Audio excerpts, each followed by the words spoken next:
We are a governmentally funded entity which has several goals. We have taken upon ourselves to be a reference facility where people should be able to come and trust that the image is correct, trust that the sound is correct. We also gather and collect and archive current films for future viewers and the audience of tomorrow.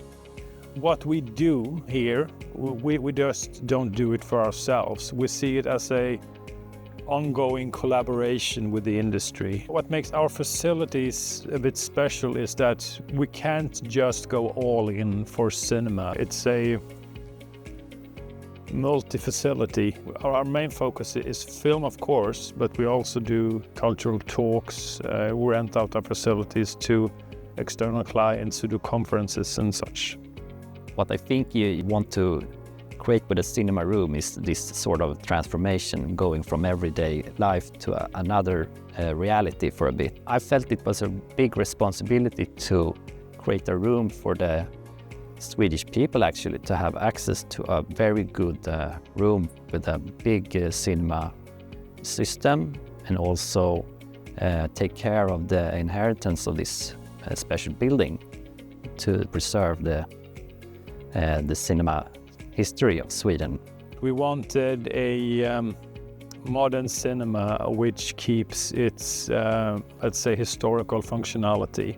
It turned out to be a challenging task for most to integrate the old with the new in a satisfying way. Q-SYS and their Q-SYS system offered us this solution to what we wanted to achieve, with ease of use and integrating the old with the new.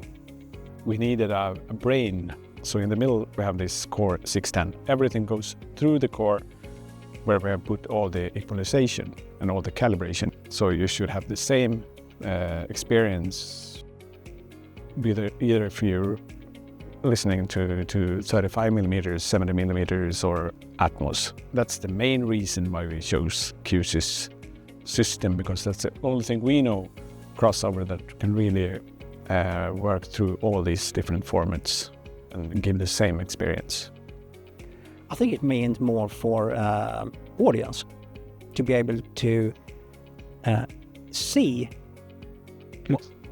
what we did back in the early days, because much as what was done at that time is not viewable today because of the format. If you want to make it accessible for the broad audience, you need to have it in a digital format, and that's key. I think this cinema performs very well. I think this could be really useful to show our mixes, perhaps have premieres in here as well with the Dolby Atmos films, and to really have cinema that you can trust.